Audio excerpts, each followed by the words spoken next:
Pak Purbaya. Ini sudah jelas offset dari sisi pernyataan.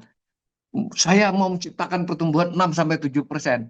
Ya ini saya bahasa kasar. Emang siapa dia mau menciptakan 6-7%? Dia tuh tanda petik cuma Menteri Keuangan loh Mas. Terlepas Menteri Keuangan menteri paling gagah, toh dia bukan presiden.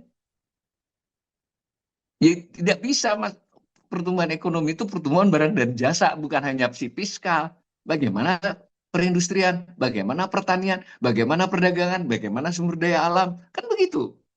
Ya, dan jangan lupa pemerintah itu hanya satu pelaku dalam pertumbuhan ekonomi. Apakah tindakan dia itu membuat si swasta meningkatkan produksinya? Apakah akan membuat rakyat memiliki daya beli menyumbang konsumsi? 200 triliun itu andai benar-benar pun duit nganggur. Tidak cukup untuk menstimulan perekonomian dengan kondisi seperti ini, dengan cara seperti itu, bukannya enggak. Nah, mungkin kalau 200 dibagi-bagi ke masyarakat bawah berupa bansos mungkin lebih manfaat kalau itu pertumbuhan ekonomi.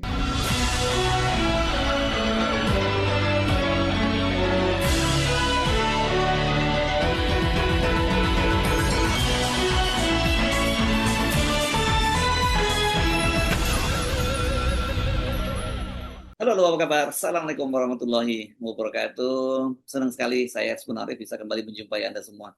Kalau sekarang ada satu tokoh yang paling banyak dibicarakan, dan itu juga membuat tanda petik pembelahan, itu adalah Menteri Keuangan yang baru, ya Pak Purbaya, ya di Sudip Sadewo itu. Karena ini banyak sekali yang sekarang jadi pendukungnya, dan tapi banyak juga orang yang melihatnya dengan sinis. Dan kebetulan dimulai startnya kemarin dengan kontroversial ya pernyataannya. Tapi pernyataan-pernyataan berikutnya juga nggak kalah kontroversial dan juga langkah-langkahnya. Ini berkaitan dengan dimasukkannya 200 triliun dana pemerintah itu ke bank-bank pemerintah, ya bank himbara namanya. Dan banyak yang orang bertanya apakah ini jadi semacam perjudian dari bukan hanya Pak Menteri Keuangan tapi juga pemerintahnya Prabowo dalam mengejar pertumbuhan. Saya ajak Anda untuk berbincang dengan ahli fiskal dari Bright Institute, Awalil Rizky. Assalamualaikum, Prof. Waalaikumsalam Ya, warahmatullahi Mas Hersu. iya, saya udah lama nih Anda ngomong di channel Hersu Point. Tapi kalau di channel Anda pribadi, saya lihat, waduh, produktif sekali ya. Dan jangan lupa Ah, bagi Anda yang ingin mengikuti perkembangan fiskal, ya, analisis-analisis fiskal, itu Anda bisa uh, subscribe ini di channelnya Awalil Rizky. Ini dan Anda akan dapat pencerahan di situ. Nah, saya juga sekarang kita mari kita berbagi pencerahan. Kalau Anda melihat ini banyak orang yang bilang ini nekat atau putus asa sebenarnya yang dilakukan oleh Pak Purbaya dan pemerintahnya Prabowo ini bagaimana? Tapi kita pahami dulu ya apa sesungguhnya yang dilakukan ya, karena banyak orang nggak paham sebenarnya apa sih itu silpa, apa itu sal dan sebagainya, dan apa dampaknya terhadap APBN kita kalau kemudian digelontorkan. Dan orang juga melihat bahwa sekarang persoalannya bukan suplainya yang nggak ada, tapi demand-nya yang nggak ada. Nama yang benar ini. ya, ini dari sisi positifnya ya, bahwa Ya, wacana diskusi seperti ini saya kira bagus. Artinya makin banyak orang yang perhatian. Jadi biarpun dia bukan ekonom, bukan ahli ekonomi, bukan pengusaha besar, kita rakyat kan semua berhak tahu bagaimana ekonomi, lebih khusus lagi keuangan negara ini dikelola. Itu positifnya. Jadi gaya dari Pak Purbaya yang ya koboi itu dia sendiri mengakui, itu kalau dilihat positifnya ya jadi kan terbuka pembicaraan. Nah, maka saya merasa malah punya kesempatan lebih banyak untuk bicara tanpa khawatir loh, yang mulainya Menteri Keuangan sendiri. Nah, pertama dulu yang jadi berita adalah dia mau memindahkan. Nah, ini penting ya para pemirsa. Jadi itu sebetulnya pemindahan rekening, bukan penambahan dana lain ya.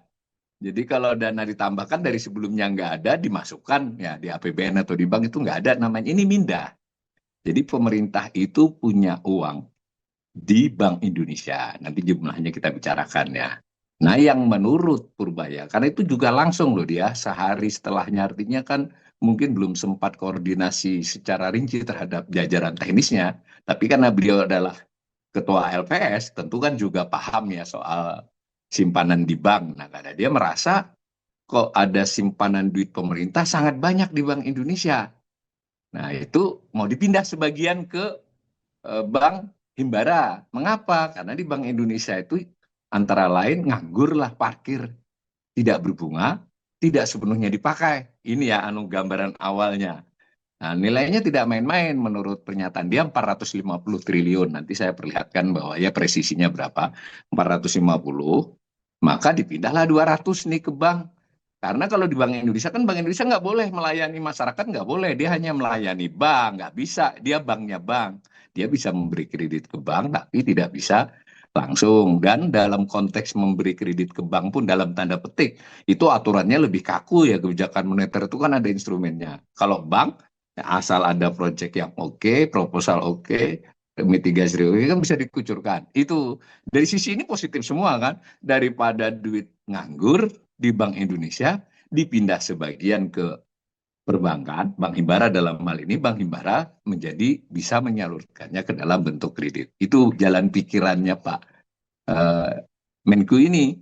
Nah, telisik temunya telisik ya orang seperti saya kan sebagai pengamat fiskal menelisik, oh yang dimaksud ini adalah memindah dana yang disebut sebagai saldo anggaran lebih. Dahulu kita pernah bicara mungkin setahun yang lalu di sini, saldo anggaran lebih. Jadi akun pemerintah di Bank Indonesia yang sebenarnya merupakan saldo anggaran lebih. Apa itu saldo anggaran lebih? Itu adalah kalau ibaratnya rumah tangga itu sebetulnya duit berangkas Mas Herso. Beda nih dengan duit di dompet ya, di laci. Di laci kan harus ya ini mau belanja, ada cadangan, ya kan terima masuk dulu. Kalau berangkas kan betul-betul dalam kondisi tertentu baru diambil. Kira-kira gitulah. Aturannya mainnya begitu. Nah, nah yang dipermasalahkan Pak Burai bukan yang di laci nih, di laci atau dompet ya, tapi yang di berangkas kok nganggur. Padahal di Bank Indonesia itu tidak nyaris tidak berbunga. Kalau ada pun giro kecil sekali. Kan gitu. Nah, itu dulu. Jadi dari sisi ini make sense ya, masuk akal.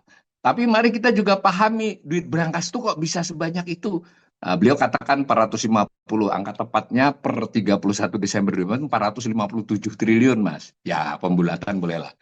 Nah, segitu. Dan duit SAL itu hanya diketahui tiap tanggal 31 Desember. Hmm. Karena nanti ada ceritanya. Ya misalnya banyak nih di netizen di YouTube saya, kan saya nganalisis berdasarkan Desember 2024, ini kan sudah Agustus, nggak bisa. Kalau khusus duit SAL itu ya hanya bisa setelah setahun, kan Hmm. berangkas. Hmm. Jadi ibaratnya kita buka berangkas, ngitung ulang tuh hanya tiap setahun. Hmm. Yang sehari-hari itu namanya duit laci, duit dompet. Mau bayar gaji, mau terima pajak, kan beda tuh. Ya. Oke ya, itu dulu. SAL. Dari mana isi berangkas ini berasal? Dari yang namanya sisa lebih pembiayaan anggaran. Jadi Silpa. Ya. APBN kita itu, nah, Silva. Hmm. Jadi selama era reformasi ini menarik. Hmm. Kalau dari sisi pendapatan dan belanja, kita selalu defisit. Lebih Hmm. Ya. banyak Ya, ya, belanjanya. ya. Itu Dengan yang orang kok demikian bingung harusnya duit, kok ada sisa gitu nah bilang ya. harusnya Ya. kan duit kita berkurang nih. Hmm. Nah, tetapi ternyata tidak. Hmm. Kenapa? Karena pemerintah pada tahun itu berutang. Hmm. Utangnya kebanyakan. Jadi Silva itu kalau bahasa kita nih di Hmm. podcast ini, sisa lebih utang yang tidak terpakai. Ini saya pastikan Oh, dulu, Mas. bukan kegagalan penyerapan anggaran, bukan ya, yang Nah, dikembalikan. itu sebab. Oh, sebab. Tapi Oke. ada pengertiannya Silva itu sisa lebih kebanyakan berutang. Oke. Mengapa? Ini saya ambil contoh yang paling simpel. Eh, dalam 1 tahun anggaran direncanakan belanjanya itu 1.000, Ya, pendapatan 900 ditargetkan, berarti kan butuh tambahan 100 nih, ya, ngutang ya. 100. Hmm. Tapi ngutangnya selalu lebih dulu, kan nggak Hmm. bisa Hmm. pemerintah ngutang kayak kita sore butuh pagi-pagi ngutang ya nggak bisa kan, Hmm. harus ada strateginya. Oke, lalu ngutanglah pemerintah 100 bertahap ya selama Hmm. setahun, tapi selalu mendahului pemakaian. Hmm. 100 berarti kan kalau nanti ternyata benar pendapatannya 900, belanjanya 1.000, pas kan? Pas. Hmm. Tetapi ternyata tidak demikian. Belanja umumnya lebih sedikit dari yang direncanakan. Hmm. Nah, gitu ya. Meskipun Hmm. pendapatan juga naik. Anggap aja itu yang terjadi. Berarti 950. Nah, sebenarnya kita kan defisit kekurangannya 50. Hmm. Harusnya kita ngutang cuma 50, tapi ngutangnya kebanyakan 100. Hmm. Nah, namanya sisa lebih pembiayaan anggaran 50 triliun. Oke, ya. Nah, itu ya. Jadi itu sih Pak, masuk berangkas. Nah, kan terjadi tiap tahun, Mas. Berarti Ya. berangkasnya tambah terus dong. Hmm. Maka SAL itu adalah akumulasi dari tahun ke tahun Hmm. dari silpa. Hmm. Bisa nggak? Dari Ya, sisa ya, lebih ya, tiap ya. tahun. Hmm. Nah, cuma peraturannya itu berangkas boleh dipakai. Untuk apa saja? Satu, untuk ya sewaktu-waktu ditaruh sebagai pembiayaan anggaran agar berutang tahun itu tidak banyak-banyak, tapi ditetapkan di APBN. Jadi sudah direncanakan. Tahun 2025 yang sedang berjalan ini misalnya direncanakan 60 triliun, ditaruh sudah 60 triliun agar berutang 2026 itu sekurang-kurangnya itu tidak berkurang 60 triliun. Nah, itu namanya penggunaan SAL untuk pembiayaan anggaran. Ya, Itu, itu kalau duit dari utang berarti kita tetap bayar bunganya dong ya.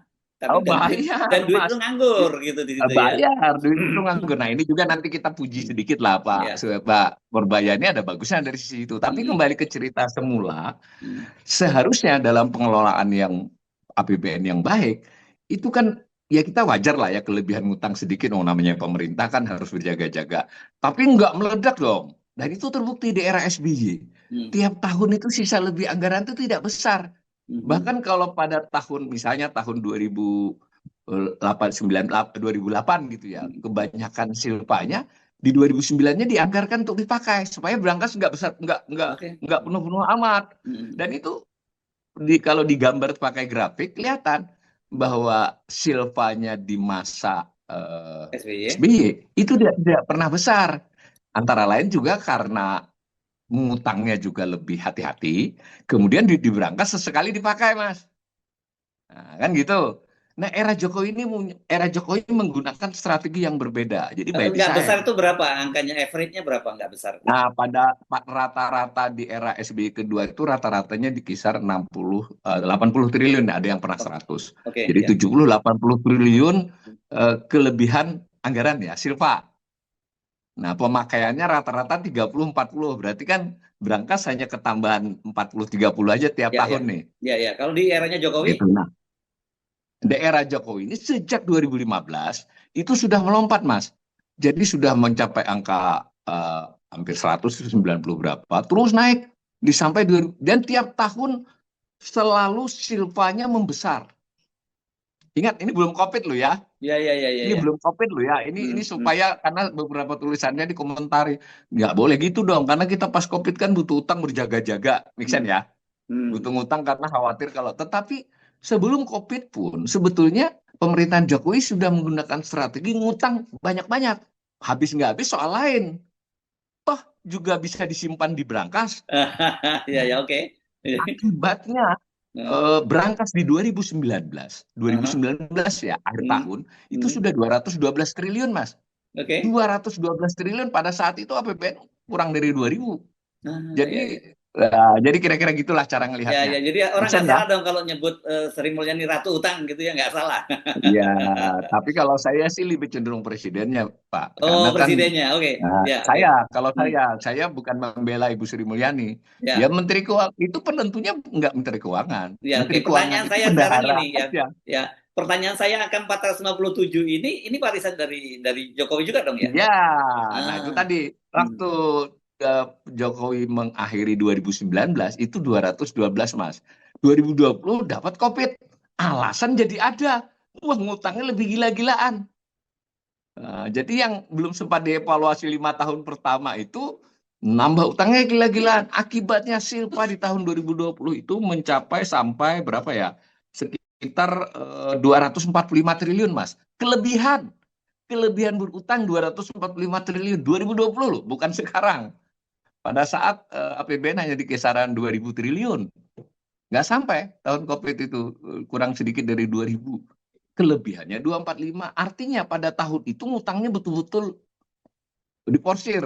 Ternyata, nah itu tadi menjawab Pak Mas Hersyu tadi, rencana-rencana belanjanya tidak terrealisasi.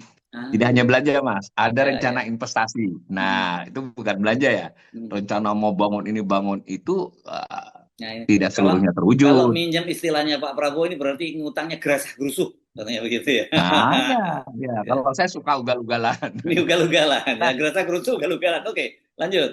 ya dan berlanjut. Jadi 2021, 20, 21, 22 selama 3 tahun itu ngutangnya sangat besar, tidak bisa menghabisin. Artinya tidak bisa menghabisin itu tidak menjalankan rencananya sesuai dengan maunya Pak. Utang itu kan direncanakan karena mau melakukan sesuatu apakah itu belanja, apakah itu investasi, ternyata tidak terrealisasi. Maka silpanya kan banyak. Silpa tahun lalu yang ada di Brankas nggak habis, nambah terus. Maka melompatlah menjadi angka 400, kurang lebih 478 triliun di tahun 2022 itu. 478, 479 kalau dibulatkan. Nah, bayangkan ada di Brankas 407 triliun 2022 akhir. Nah, 2324 ini landai. Silvanya juga tidak kebanyakan. Ya kita bisa menganggap lebih hati-hati, tapi bisa juga menganggap angel kan golek utangan. Nah, jadi kan bisa macam-macam cara melihat, Mas. Tapi anggap aja mereka lebih hati-hati. Tapi udah terlanjur banyak duit di Brankas. Maka 2 tahun ini hanya sedikit mengurangi landai. Sampai kemarin di akhir 2024 457 triliun itu yang diomongi Pak Purbaya 450 triliun. Jadi ada duit di Brankas 450 triliun akibat kelebihan berutang dari tahun ke tahun. Nah, itu ya. Nah, lalu di mana duit itu 457 triliun itu? Nah, menurut aturan harusnya seluruhnya bakal itu harusnya ada di Bank Indonesia. Akun. Jadi rekeningnya pemerintah di Bank Indonesia terkait rekening bank pemerintah tuh banyak. Toh pemerintah harus melakukan kegiatan operasional yang sebagiannya dilakukan oleh kas pengeluaran Kementerian Keuangan. Lalu pemerintah juga tiap hari, tiap waktu menerima pendapatan pajak kan, itu ada kas penerimaan namanya. Nah kan begitu ada mekanismenya. Nah sebagiannya ditaruh di Bank Indonesia. Tapi ini bukan SAL ya, yang SAL tadi stuck gitu. Harusnya kecuali dibuka berangkasnya, disetujui DPR, ambil 50 apa ambil 100. Nah, tetapi ternyata itu tidak banyak dipakai.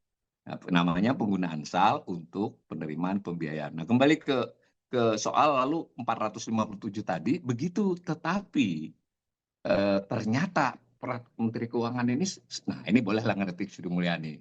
Pak Jokowi belum tentu menyuruh ya, bahwa lalu ada aturan-aturan memakai duit yang di SAL itu.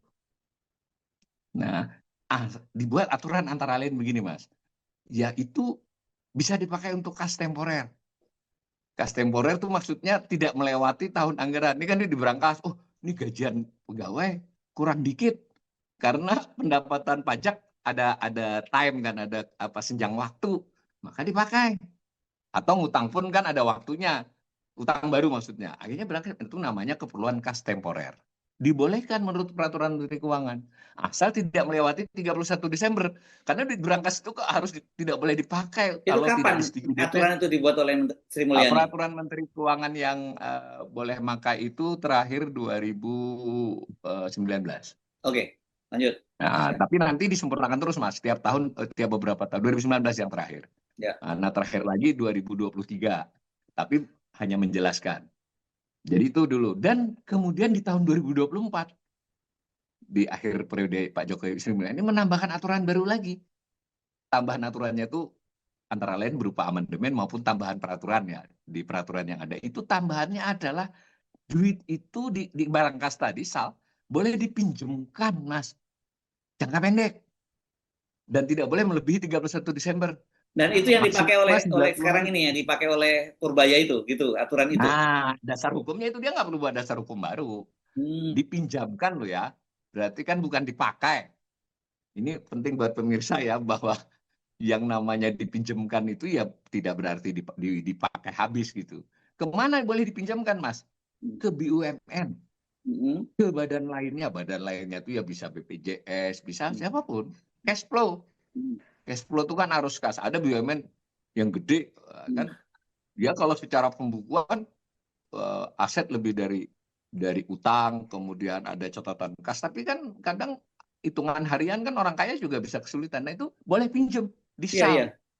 SAL. Nah itu dibuat aturannya. Sayangnya kita publik tidak pernah mendapatkan informasi, bahkan DPR pun tidak mendapatkan informasi. Loh, Ini yang saya garis bawahi di sini. Nah, saya tertarik dengan pernyataan Anda tadi bahwa aturannya tidak boleh melebihi bulan Desember pada tahun itu.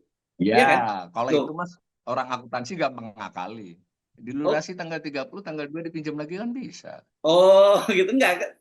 Kalau dengan pihak ketiga maksud saya, ketika bank ditaruh di Bank Himbara, dan dia kemudian meminjamkan kepada pihak Lain ketiga. Mas, ke Bank Himbara ini belum pernah. Saya tidak tahu apakah di antara BUMN yang dipinjami itu ada Bank Himbara, karena kita tidak dapat info. Tapi kelihatannya tidak.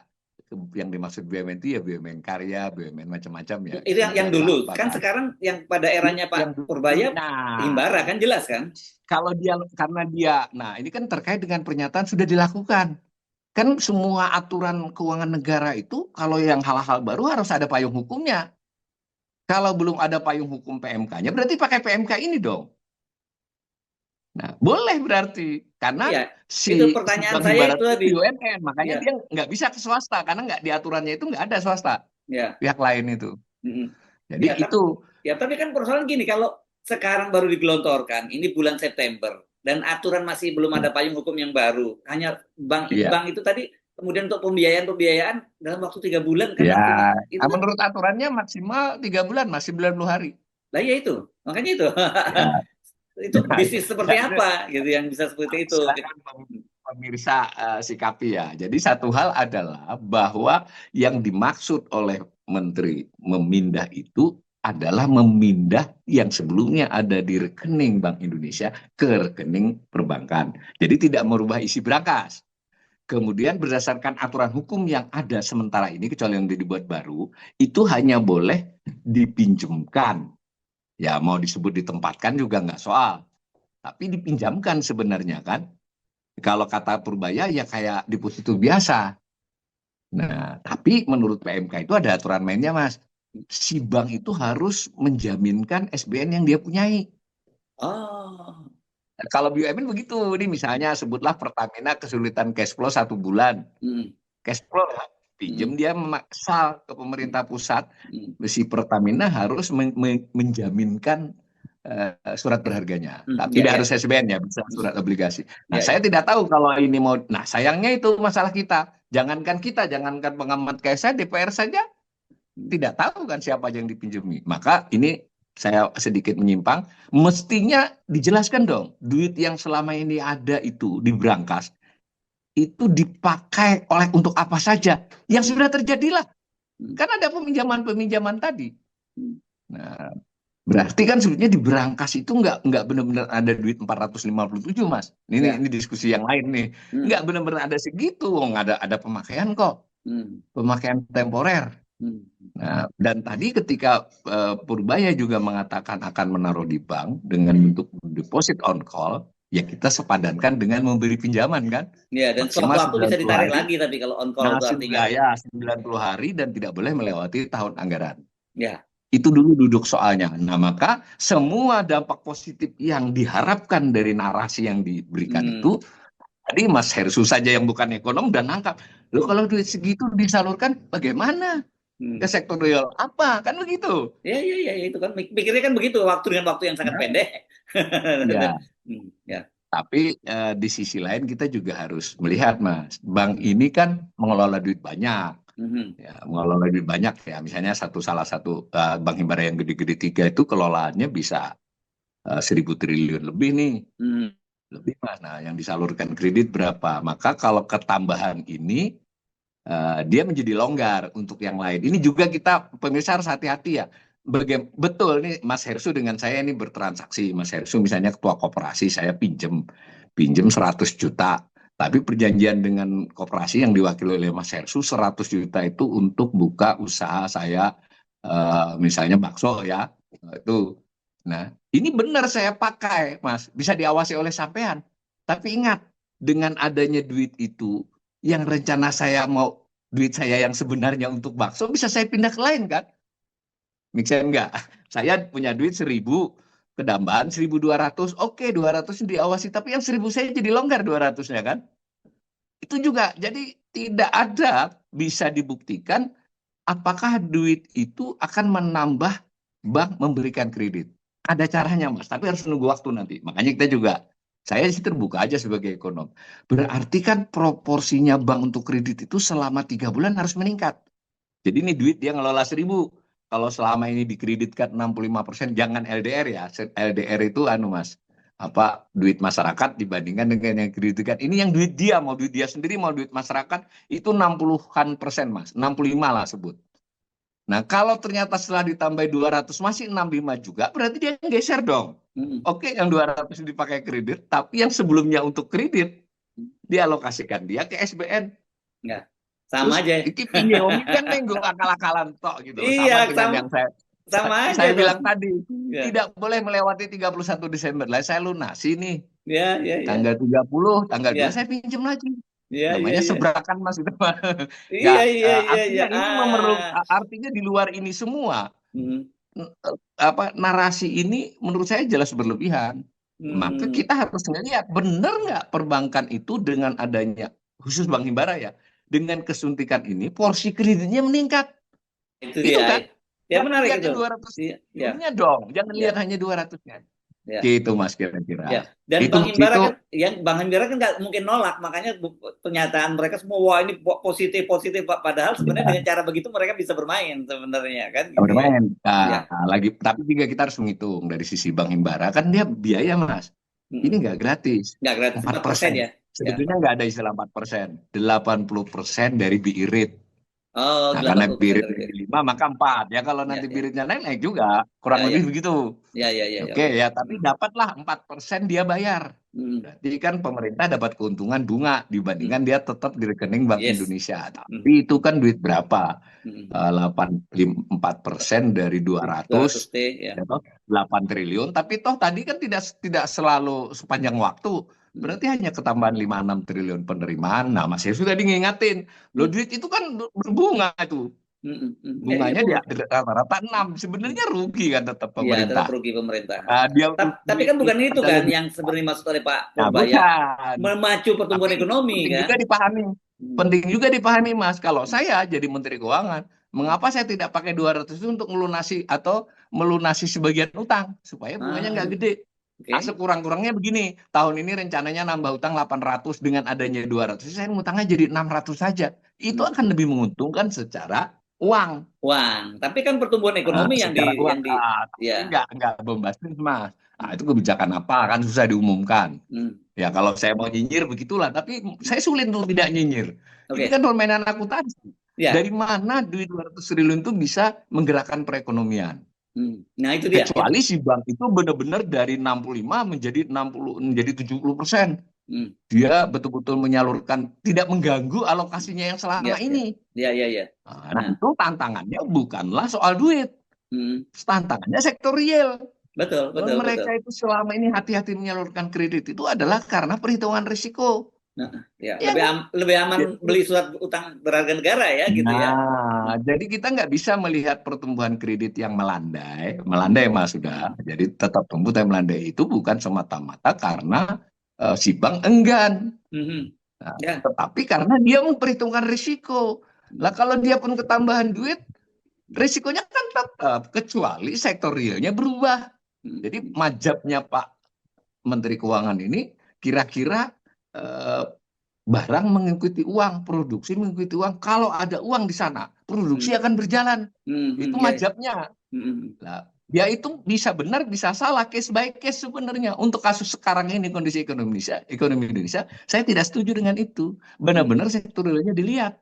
Hmm. Lalu kalau misalnya gerojoki ke sektor-sektor yang sedang peak turun ya, sedang susah, lah malah berisiko kan. Ya, itu Kalau nanti dia kredit salurkan macet ke ya, sektor yang bisa NPL ya jadinya ya. sektor-sektor yang tumbuh, Hmm. yang gede, misalnya nikel apa segala, lo manfaatnya buat perekonomian apa? Iya. Buat pengusaha nikel dong. Ini Hmm. umpama nih ya. Hmm. Ya, kita kan mesti tahu nanti. Ini Hmm. mesti bank juga rapat terus. Ini kita bagaimana yang. Nah, dugaan saya mereka akan safety. Jadi tentu dia dapat sebutlah satu bank. Ya, Hmm. anggap aja ini hanya satu bank ya, Hmm. 200. Oke, saya akan nambah kredit kira-kira 50. Dari yang 1000 punya saya. Jadi Hmm. kesannya kan yang 200 ini benar-benar untuk kredit. Hmm. Tapi yang di sini saya perlambat tumbuhnya. Hmm. Yang kredit yang Ya, biasanya ya. saya kredit tumbuh 10%. Hmm. Saya landaikan jadi 5% duit saya sendiri. Tapi kan Hmm. ini tambah ini tetap 10 atau di atas 10 sedikit. Kalau begini manfaatnya buat perekonomian kan nggak Nggak besar, ada. Mas. Hmm. Malah ya kalau mau kasarnya nggak ada. Bahkan ini hanya dugaan ya, belum tentu saya benar. Karena pernyataan dia tentang ini dilakukan sebelum rapat dengan stafnya loh, sehari setelah pelantikan.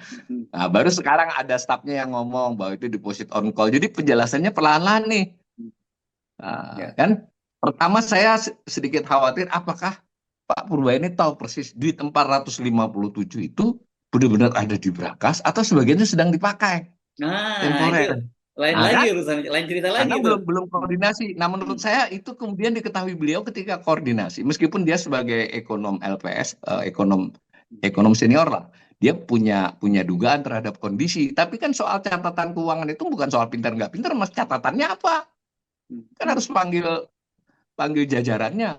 Nah, keluarlah kata-kata deposit on call, kira-kira dijelasin. Ini Ya, hanya ya, ya. dugaan ya, pemirsa harus paham ini. Saya tidak bawa ke ini ada Pak, memang duit kita 457, tapi dipinjam si A, dipinjam B, terus kita juga harus jaga-jaga, kadang harus gajian cepat, sementara uang utangan belum belum cair, maka kita pakai 50. Jadi kita di Brankas itu tetap harus ada yang bisa kita pakai sewaktu-waktu dan itu dibenarkan oleh undang-undang. Nah, kira-kira gitu. Ya, ya, ya. Apa? Nah, yang ada, saya ini dugaan saya. Dari mana saya menduga? Dari laporan pemerintah di akhir tahun 31 Desember itu kan ada neraca tuh. Dilihat yang kas berapa, setara kas berapa, kan saya ngitung. Nah, kemudian padanannya saya lihat neraca Bank Indonesia. Lihat juga kan bisa digini. Maka saya bisa mengatakan per 31 Desember, kira-kira yang duit cash itu ke sekarang-sekarang ini nggak akan 450. Mungkin di kisaran 300 lah. Diambil 200 aman nggak?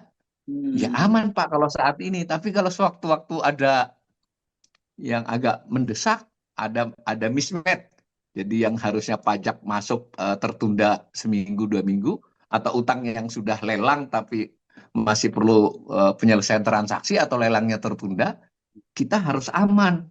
Dari pengalaman kita mengelola beberapa tahun terakhir ini, kita harus in cash 200 atau lebih. Ya. Kalau diambil 200, kita nggak sampai 200. Ya sudah, pemecahannya deposit on call. Make sense nggak? Ya, ya. Jadi setiap Ya, saat kita ketika kita tiba-tiba bisa taruh di tarik. bank, tapi sewaktu-waktu kita bisa ambil.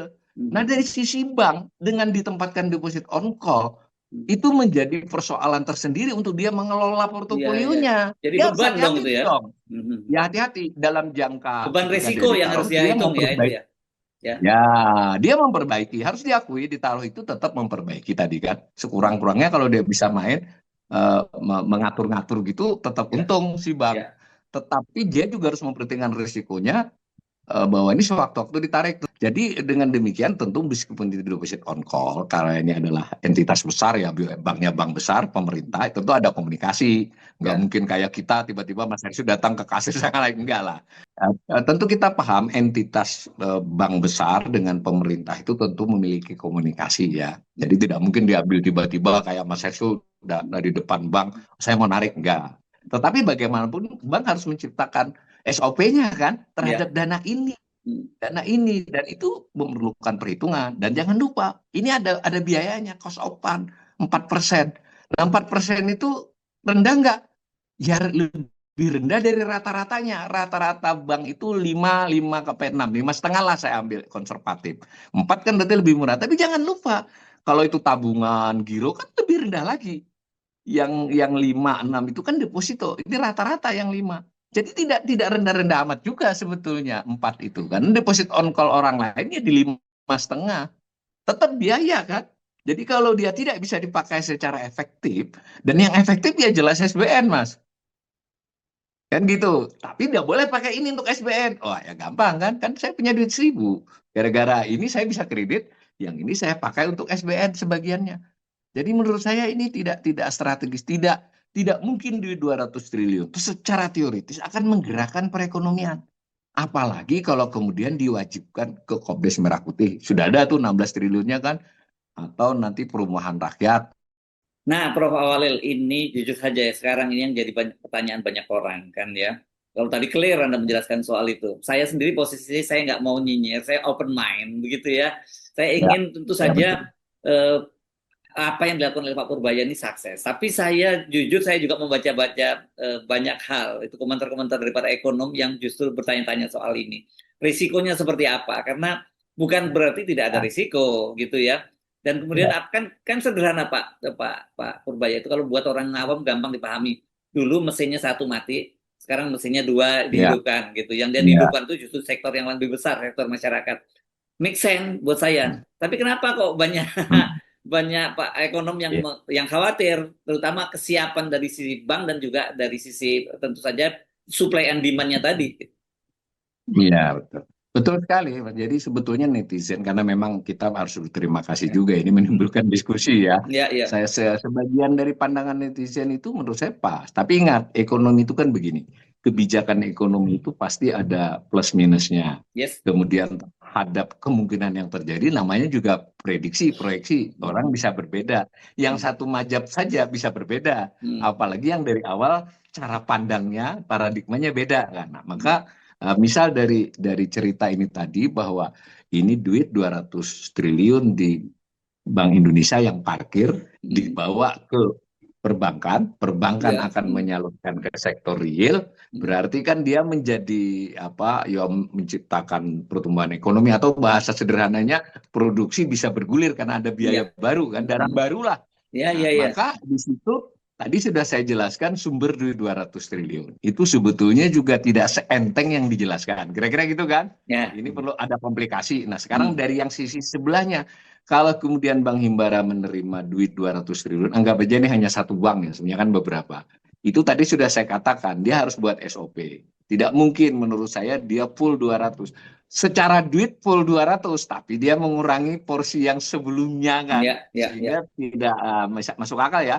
Hmm. Dari yang 1.000 dia ini berarti cukup 9,5 atau Hmm. 900, berarti kan saya 100 numpang ini Hmm. sebenarnya. Hmm. Tapi umpama juga bank ini ternyata disiplin, ini nggak dikurangi ya, Hmm. ini aja langsung dimasukin. Hmm. Persoalannya adalah apakah penyakit perekonomian kita, tanda petik bukan apa, sekurang-kurangnya kondisi yang tidak bagus selama setahun terakhir ini adalah karena kekurangan darah, kekurangan Ah, likuiditas. itu dia Nah, kan pertanyaan yang itu penting ya. kuncinya. Ya, ya. Apakah karena sebetulnya bukan karena itu, tapi misalnya kurangnya permintaan domestik dalam negeri Hmm. karena daya beli rendah, Hmm. atau ekspor kita dalam banyak hal kalah bersaing. Walaupun tumbuh, tidak bisa tumbuh pesat karena ada pesaing-pesaing negara lain yang juga sedang mengalami kemajuan ya. Hmm. Maka berarti permintaan ekspor itu tidaklah secepat yang diharapkan. Itu bukan karena kekurangan modal, Ya, ya. tetapi karena permintaan pasar Hmm. dunia dan juga tingkat kemampuan bersaing kita. Hmm.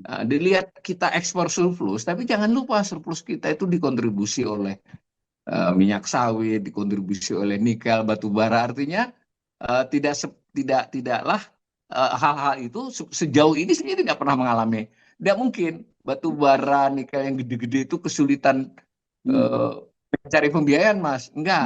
Hmm. Nah, maka harapan kita kan duit ini masuknya, dan seperti netizen katakan kan, Hmm. masuk ke Koperasi Desa Merah Putih, koperasinya itu bergerak, Hmm. masuk ke UMKM, UMKM-nya bergerak. Tapi apa yang terjadi pada UMKM, pada Ya. Hmm. Koperasi Desa Merah Putih? Koperasi Desa Merah Putih jelas-jelas masih dalam tahap pembentukan dan Hmm. konsolidasi. Hmm. Kalaupun dia punya usaha, kecuali yang sudah existing ya, maksudnya cuma ganti nama jadi Kopdes, tapi Ya. mayoritas dari 80.000 itu buat gerai, Mas, Hmm. buat toko kelontongan. Hmm. Ya betul, menguntungkan Hmm. jualan gas melon, tapi kan nggak menambah produksi. Yang dulunya dijual si A, dijual Kopdes sekarang. Itu Iya, secara iya, iya. makroekonomi tidak menambah. Hmm. Kelontongan dulu, mohon maaf, misalnya diberi di Amart, Bimart, pindah ke Kopdes. Hmm. Penduduk desa dapat sedikit lebih murah atau sekurang-kurangnya bisa ngutang, misal. Itu kan dari sisi makroekonomi tidak menambah produksi, Mas. Tidak Hmm. banyak. Hmm. Nah, artinya ini nggak ada. Belum lagi PHK. Kalau Ya, PHK ya, kan ya. sudah jelas. Ya, ya, Nah, ya. semacam itu. Hmm. Maka Ya. kucuran kredit kepada ini itu mungkin sedikit memperbaiki. Saya juga harus fair ya. Hmm. Karena beberapa usaha itu memang terjebak cash flow, dengan dia bisa minta kredit ke bank, ya sedikit bergerak. Tapi kan tidak cukup untuk dia menjadi pulih, karena permasalahan dia di permintaan barang Ya, dia, baik ya, ya. domestik maupun luar negeri. Itu problemnya. Nah, problem lain di bank. Bank itu ada tentu memiliki analisis risiko kan. Hmm. Dia ketika ini dapat dia biaya kreditnya 4%. Dia dipaksa nyalurkan maksimal 6%. Hmm. Itu kan sulit juga pengawasannya Mas, karena begini, kan kita semua tahu ada biaya macam-macam ya. Atau tadi caranya saling saling apa saling mensubsidi. Intinya secara praktek perbankan memberi kredit, memaksa perbankan memberi kredit dengan biaya murah pada situasinya itu lagi kurang baik, itu membuat bank terpaksa melakukan penyesuaian-penyesuaian yang pada akhirnya secara total urusan kredit itu tidak bagus-bagus amat. Jadi dari sisi itu, nah sekarang apa risikonya kalau itu tetap dijalankan? Keuntungannya kelihatan tadi. Saya tidak ingin menutup mata bahwa satu keuntungannya tadi dari sisi pemerintah akan dapat sedikit tambahan penerimaan bunga. Kayak ya sebutlah antara 5 sampai 8 triliun setahun, Mas. Itu kecil sebenarnya kalau dari beberapa negara. Yang kedua dari sisi bank sedikit bernapas. Jadi ada transfusi darah lah. Tapi karena darahnya itu deposit on call, ya toh, dan masih kita tidak tahu persis longgarnya pemerintah itu berapa. Nah, ini yang tidak ada penjelasan. Sebenarnya benar nggak pemerintah itu longgar 200 triliun? Kalau longgar ngapain deposit on call? Mengapa nggak penempatan yang lebih lama? Nah, oh, itu soal payung hukum. Ya dibuat payung hukumnya kalau yang berani kan dibicarakan sama DPR. Kalau DPR setuju bisa. Nah, itu berarti kan sebetulnya kita ragu juga apakah kelonggaran pemerintah itu betul 200 triliun secara terus-menerus. Untuk bulan-bulan mendatang terus-menerus nggak tahu. Yang ketiga tadi, si bank ini dengan biaya 4% pun kan dia harus mencari margin. Dengan kondisi perekonomian itu, apakah marginnya ada? Nah, intinya ini manfaat tapi tidak seheboh narasinya. Nah, ada risiko yang tentu saja risiko ini hipotesis ya. Saya selalu tidak pernah bosan mengingatkan di Mas Hersu ini, kadang kan orang kayak saya ini ngomongnya risiko menakut-nakuti. Tapi itu tugas ekonom, Mas. Ekonom yang berada di luar pemerintahan di negara manapun tugasnya memberi pembanding, mengingatkan. Bukan dukun saya. Kalau ini nanti bahaya loh, bisa jatuh ke jurang. Itu bukan agar jatuh ke jurang, agar ada mitigasi. Nah, ini sekarang bagaimana kalau fenomena ini terbaca dengan sangat baik oleh para pemilik modal besar, domestik maupun luar negeri. Kan dia jadi ngukur nih. Sebenarnya pemerintah itu cash flow-nya kuatnya berapa sih? Ya toh? Bank itu ternyata mau dipaksa-paksa juga nggak bisa nyalurin kredit banyak-banyak. Nah, saat ini euforia Mas. Sahamnya si bank-bank himbara naik. Tapi itu kan pasar sejenak.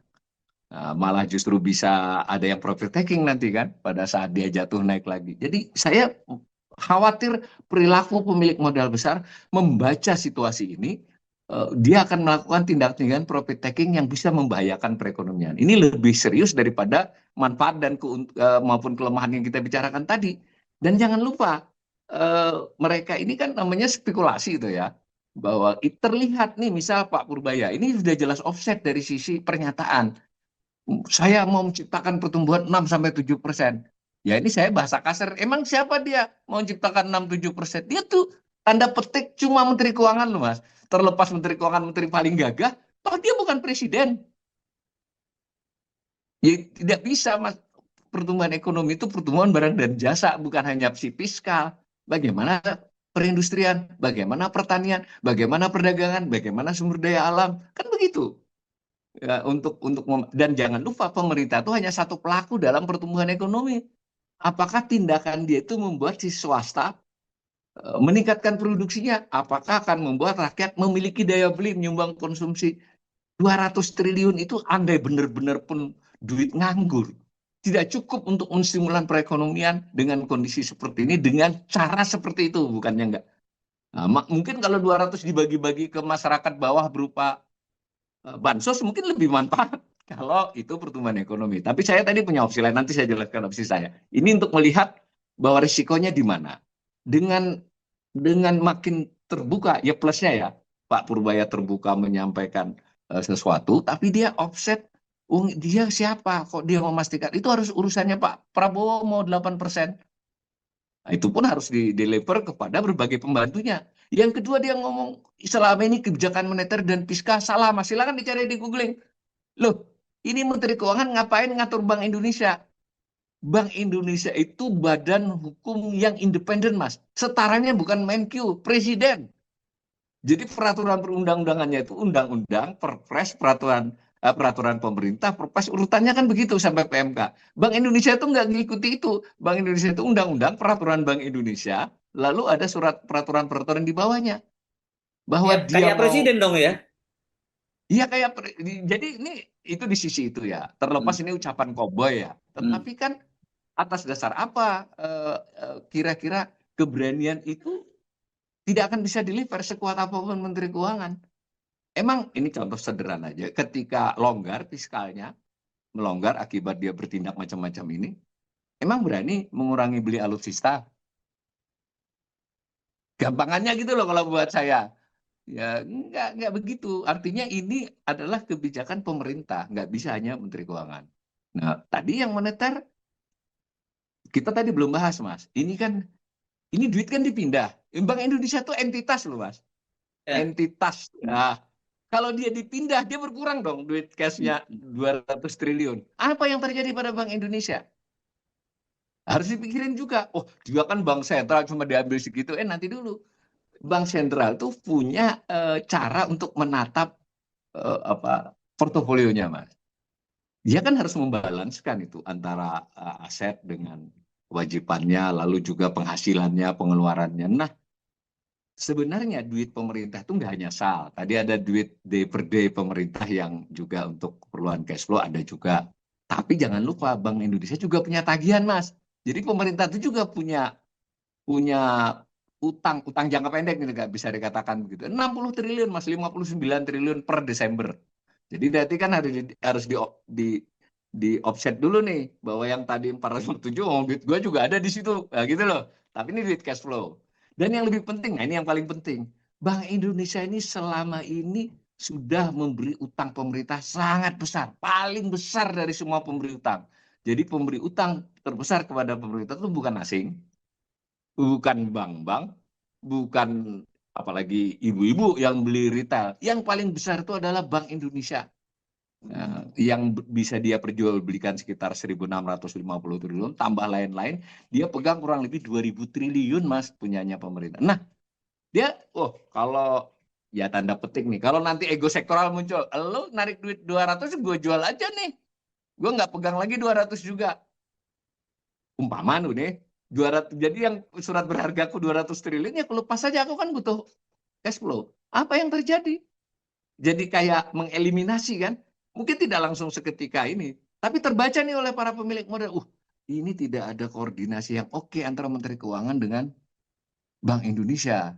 Maka marilah kita berjaga-jaga. Kalau berjaga-jaga itu artinya untuk keselamatan. Kalau berjaga-jaga untuk menerkam, kita akan main di fluktuasi palas, di fluktuasi harga SBN. Karena ada potensi Bank Indonesia, kan kemarin gue ada janji sama Ibu Sri Mulyani mau beli 200 triliun SBN. Nah, karena ini menterinya baru, ya kan, dan dia mau narik di 200 triliun, nggak jadi aja aku beli 200 triliun, make sense nggak? Itu komplikasi yang bisa muncul. Tentu di sini Presiden bisa ya ikut campur.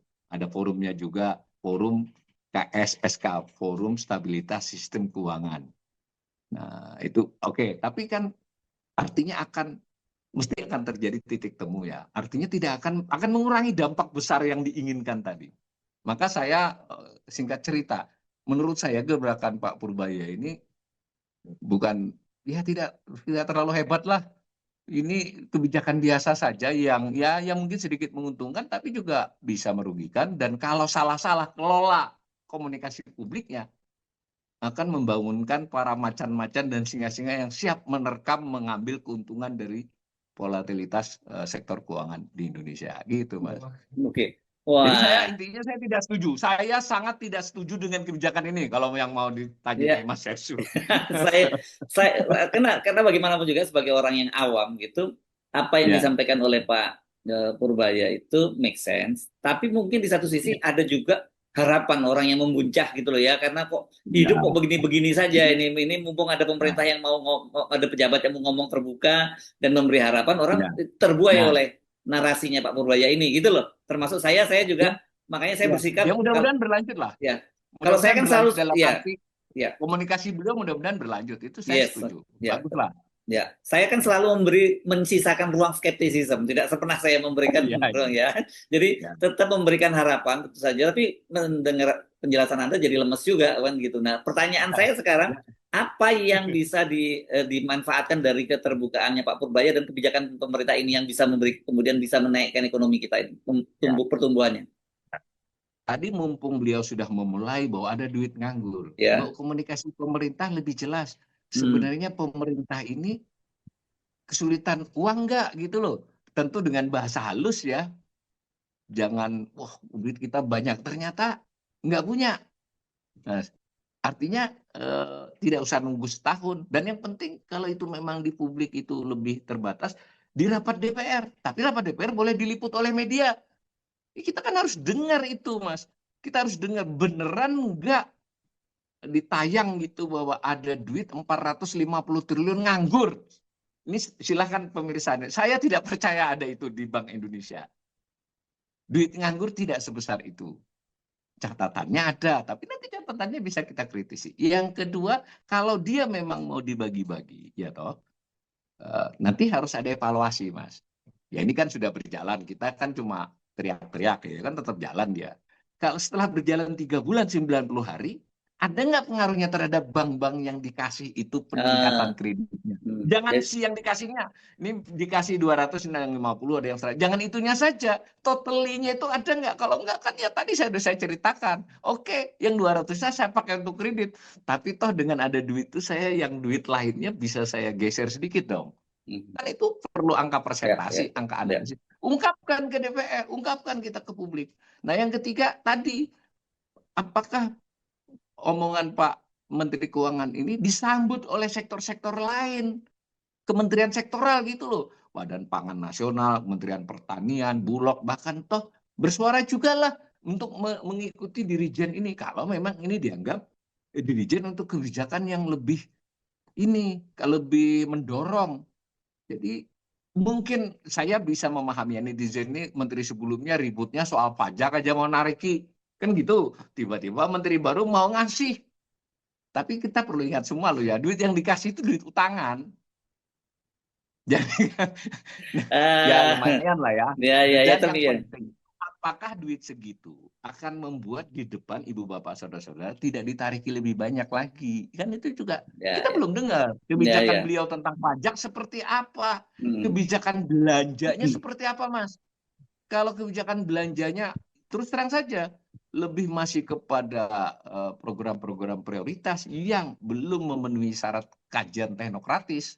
Ya, MBG itu secara cerita oke, tapi kajian teknokratisnya belum mendukung. Nah, Kejadian-kejadian di lapangannya hmm. bermasalah Ya, ya, gitu ya, loh. ya. Dan itu Begitu sudah juga mulai disinggung alutsista. kan? Sudah mulai disinggung dikit Nah, oleh Pak Purbaya kemarin katanya kalau nah serapannya kalau nggak bagus, ya saya mau kalau suruh duduk begitu tiap kan, bulan gitu.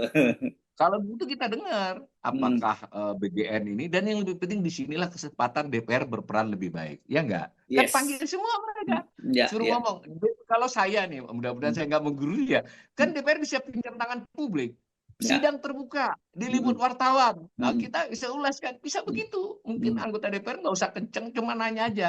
Hmm. Nanya Ya, dengan yang minta penjelasan itu umpama. Bisa ya, jadi Pak Purbaya ini tanda petik membuka kotak Pandora ya. Jadi dua ya, ya, juga. ya, Tentu tidak ya. negatif ya. Tidak harus negatif. Kita juga masih menyisakan ruang kalau begini nanti semua pihak jadi didengar. Ya, ya, ya. Nah, itu kalau dari sisi itu ya. Tapi kalau saya sebagai pengamat fiskal, belum ada melihat kebijakan yang sedang sejauh ini dinyatakan. Hmm. Itu akan menguntungkan perekonomian. Itu tipis banget lah. Jadi Ya, antara manfaat dengan risiko itu imbang-imbang saja. ya. Ya terserah kalau beliau menjalankan itu. Kita lihat 3 bulan. Saya setuju aja dengan itu. Bapak jangan banyak ngomong, lihat. Ya saya juga akan lihat.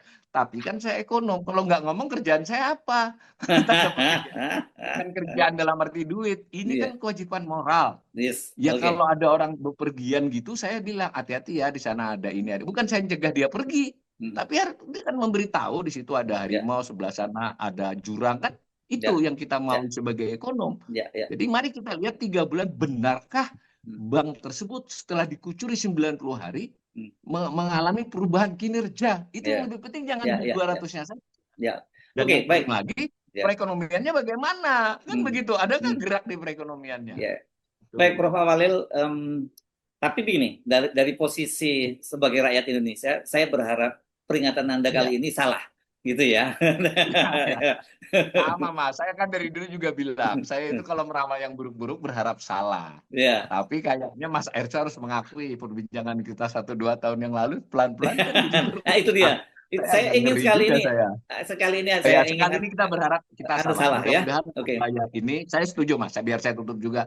Pak Purbaya ini membawa angin segar, membawa perbaikan dibandingkan Menteri Keuangan sebelumnya. Saya juga setuju. Harapan kita tetap itu. Yes, oke. Baik, terima kasih. Mudah-mudahan itu karena rasanya kita bicara dalam situasi keputusasaan. Jadi ketika ada harapan, kemudian kita Ya, kalau tiba-tiba dihempaskan lagi itu, terus ya, mau jadi apa lagi nih bangsa? Harapan apa lagi bangsa ini? ya, ya. Oke, Apa? ya sampai ketemu lagi, Prof. Awalil. Assalamualaikum warahmatullahi wabarakatuh. Waalaikumsalam warahmatullahi wabarakatuh.